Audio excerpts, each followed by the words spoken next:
Hey guys, so today I'm going to talk to you about my poet Ada Limon. And yeah, let's get started.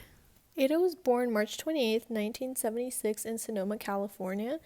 And later on, she did go on to move and settle down in Kentucky. She was very influenced by like the visual arts and artists, including her mother, Stacia Brady. And here's like a picture of, or like a painting of a horse that her mother did. She had a close relationship with her mother, as seen by the fact that Stacia actually painted the covers for all of her books. Ada is also a pretty distinguished poet who has received many awards, including an MFA from the Creative Writing Program at NYU in 2001. Most of her poems are autobiographical, and she doesn't really provide answers in her poems, but instead asks questions and reveals truths to kind of connect with people and have people like also find themselves while reading her poetry.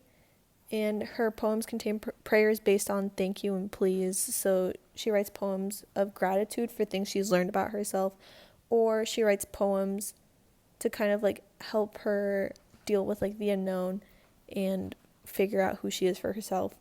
She has Mexican roots from her paternal grandfather and identifies as like a lot of other things such as Irish, Scottish, and German, but she has a very fluid sense of identity, which is pretty cool and like prevalent in her writing style. She writes about the divided self due to her parents' divorce, and in an interview, she even said that like having two different families gave her an expanded view of what it meant to be successful.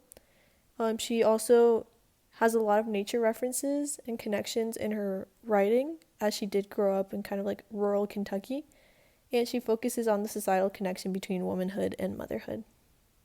And now I'm going to walk you through my favorite poem of hers, which is called Wife, and this was included in her most recent poetry collection, The Carrying, which was published in 2018. I'm not yet comfortable with the word. It's short, clean whoosh that sounds like life. So here, and you can see like throughout this picture that I highlighted the word, and this is kind of her labeling the idea of wife, and she's detaching herself from it. And the part where it says sounds like, it's kind of an illusion, like is this what she really wants? And then life, so it has like emphasis being at the beginning of the line. And I thought this is kind of her saying like, oh, this is my main focus. Like I'm not really thinking about being a wife and like being owned by someone, but I'm thinking about living my own life. And also like, will being a wife define her? At dinner last night, my single girl said an admonition, it's not wife approved, about a friend's upcoming trip. So with single girls, I kind of thought Ada was referring to how other women are kind of brainwashed to think that it's an ultimate goal to become a wife. And talking about a trip, so a trip to me kind of signifies like freedom, like escaping, like moving away. And they're saying that basically like your freedom is not approved when you're a wife.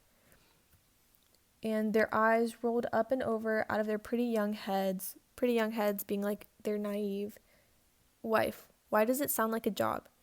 And then here it's like an allusion to something we read earlier this semester. So it's the essay I Want a Wife by Judy Cyphers, and she kind of like quotes it in here. So I need a wife, the famous feminist wrote, a wife that will keep my clothes clean, ironed, mended, replaced if need be. A word that could be made easily into made. Here I circled replaced, word, and made, and these three words kind of make women seem like they can just be thrown away and kind of discarded, and it really like objectifies them. And also the word made and made sound the same, which is like a homophone. So just kind of once again being like, you can be made into a maid. Like easily you can transform from being someone's wife to being someone's like caretaker. And then she continues, a wife that does, fixes, soothes, honors, obeys. And all of these like actions, fixes, soothes, honors, obeys, they all benefit like the partner, and it's not necessarily benefiting her. And She continues with housewife, fishwife, bad wife, good wife. What's the word for someone who stares long into the morning? So here, like, these are the expectations that, like, her husband would have for her. And with all, like, the different terms for wife, she's, like, categorizing them. And it's kind of like she doesn't want to fit in with a word and fit in with a category. She wants to be her own person. And at this point, the poem definitely takes a shift. So before, she's been kind of talking about how she doesn't want to be tied down, how the word wife is kind of like sickening. And then here it kind of turns more like self-deprecating in a way. So she's just kind of like looking at all her flaws. So someone who stares long into the morning, unable to even fix tea. Some days, the kettle steaming over like a train whistle, which again, like train whistle, going back to that escape journey that she kind of wanted to go on before. She who cries in the morning, she who tears a hole in the earth and cannot stop grieving. So here she's kind of like very like sad that she can't provide that for her partner, and she feels like she falls short of what she needs to be for him.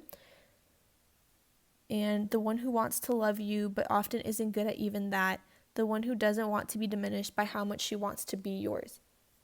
And at this point I got very confused because I was like super on that path of her being like, oh, I don't want to be a wife, like being a wife means being owned by someone. But then she starts using like the word wants, like wants to love you, wants to be yours. So I feel like at that point she was like contradicting herself, and I was definitely like pretty confused. But then I thought about it some more, and I kind of realized that she's talking about the difference between being owned and belonging. So when you're like owned, you're expected to work for someone, like, or you're expected to always like please them and kind of like lose yourself within that process. But belonging with someone, like in my mind, that's kind of having loyalty and commitment with someone. So she doesn't really want to belong to someone, but she wants to belong with someone and kind of like grow together. And that's why she wants to get married, and like why she would want to be a wife, and like why in real life she is a wife. If like, even though at the beginning of this poem she was kind of like, wife sounds like a job, like it doesn't necessarily need to be a job if she finds someone that she can belong with instead of being owned by them. Some other poems that you guys should read include Dead Stars, Before, The Other Wish, Cower, and How to Triumph Like a Girl. Thank you guys for your time, and I hope I kind of got you interested in reading some more poetry by Ada Limon.